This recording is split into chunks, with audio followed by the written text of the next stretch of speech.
Good evening, ladies. I'm so happy to do this shiur even from where I am, which is on vacation somewhere random. I don't even remember the name of this place, but I'm super happy to be here and still be able to learn with you even from far away. And that's something that we need to appreciate even the good things in this time, how Torah learning is so available everywhere at any time, which is amazing. We spoke about in the last video We spoke about if you can see such wisdom and how complex this creation is and the world and all the galaxies, and from that you're supposed to understand that there is a God. How is it possible then that there are people that are scientists, that they are aware more than all of us about how complex and amazing this world is, and still it doesn't bring them to the conclusion that there is a creator? How does it make sense?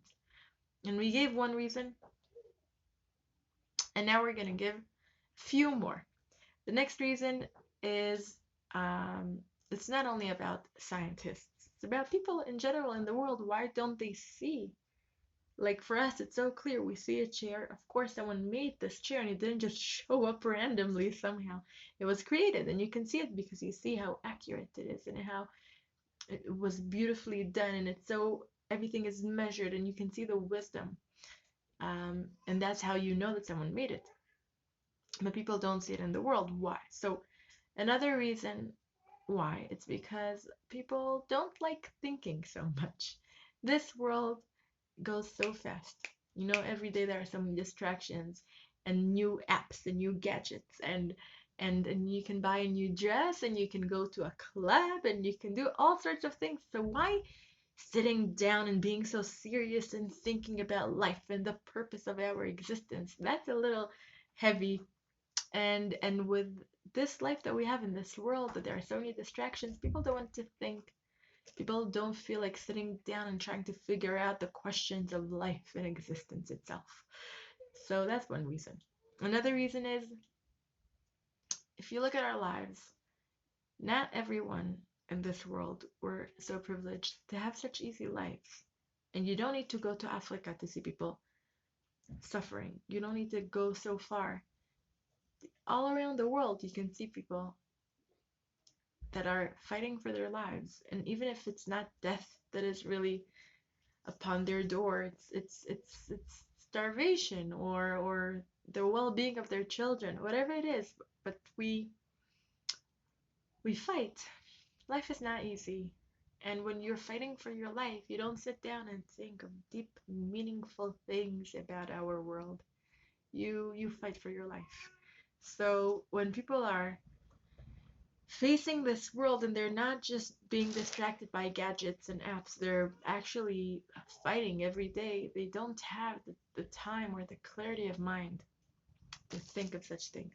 The next reason, the fourth reason, is because if we see this world, if we see our reality, you can see how the world just flows. That there are it just goes by. A day chases another day. Everything looks normal. Everything looks calm and the same. There's no, it looks, in Hebrew we say stemi, which means like nothing crazy is happening. It's normal. We're used to it. We're used to our world. We were born to this world and everything was presented to us the way it is today. So there wasn't a point that something happened, then we were like, oh my gosh, what's going on around us? It's just one day chases another day. And this is the reality you were born into, and you take it into granted. You take it for granted, and you don't try to understand what components um, create our world. And also, it seems like there's no, the way life goes, the way the world goes, it doesn't seem like there is a king on top of everything. There's order. It seems like there are the rules of nature, and they control life. The strongest animal or the strongest person survives. You can see bad people that are doing very well. You can see people stealing, and there's no justice. Things happen. And it's not always so clear to see that there's a creator and there's order. Hashem's presence is not clear.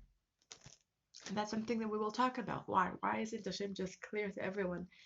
And we'll talk about it later on. But that's something that could happen, that someone will try to sit down and think of the purpose of life, and you will look at this world and you will get to exactly the opposite conclusion, because you will look at this world and you will say, look how life goes.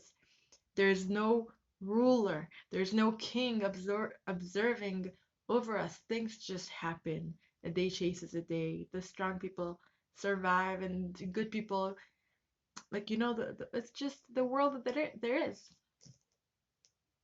And that's exactly, you will see that there is an atheist and a person of faith, and they will say the same thing and they will get to different conclusions from it, which means the atheist will look at this world and he will say, look at this giant world. Our world is huge, and even our world that is huge is just a tiny, tiny, tiny dot in this enormous outer space and all the galaxies surrounding us. And all these things, they're just happening by themselves and they're not related to each other. What is the connection between an explosion in a mine in Africa and a person banging his toe in the table somewhere in United States? There's no connection between the two. So it doesn't make sense to say that, look at this huge world that is just a tiny drop in the outer space. There is a ruler that controls it all. And then there's, because look, things are random and they're not connected to each other at all. And on the other hand, you will have a person of faith saying, look at this world, look at the wisdom that it has, look at the complexity. I hope that's a word, in this world. Look how everything is connected to each other. This is a proof that there is a creator. Um, another reason that could be, and we're going to talk about it, is we can see bad things. There is evil in the world. There is hate and there is suffering. Why? Why would a creator make such a world? We'll talk about it. And six, I'm finishing up, it's such a long video. And the sixth reason is, it's hard for us to acknowledge things that are not in our face, things that we don't see, especially scientists, when they are so used to measuring everything and seeing everything like in their laboratory. It doesn't work this way. And the same way, I haven't seen a germ in my life, but I know without doubt that there are germs, because I know it. I don't need to see one with my own eyes. I know that there are germs. So the same, or so much more, with our creator. Thank you for learning with me. I hope this will load quickly, but I have a feeling it won't. I'm sorry already if I'm setting it too late. Have a good evening. Bye.